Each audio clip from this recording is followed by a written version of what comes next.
morning, sir. Tell all the members of the community to go to a conference room immediately. Okay, sir. I called for emergency meeting because our sales dropped by 5%, which is not good. We need a good marketing strategy. Any suggestions? Yes, Ms. Alvarez. I guess, sir, we need to change the packaging of our product and need a new look for it. Good idea. Yes? Or maybe, sir, we can have a tagline that will make our product we will know. Okay. I'll be assigning Ms. Alvarez to be your leader for this project. She will be the one to assign for your perspective position. We will see what kind of proposal you have come up during the partial presentation. This is what we're going to do.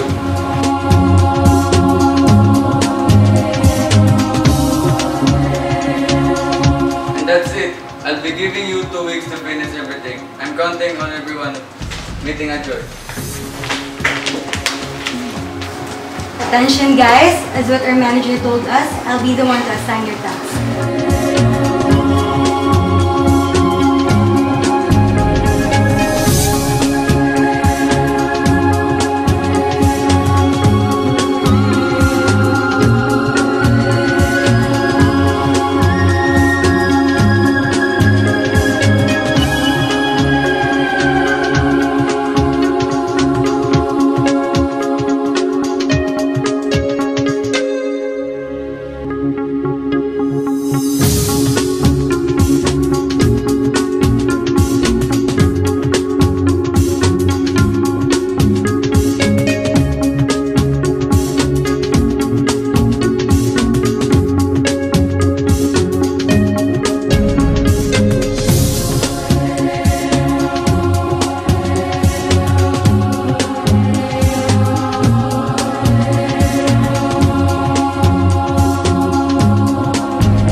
Good morning, everyone. Today I will present to you the new packaging of our product by Rockline.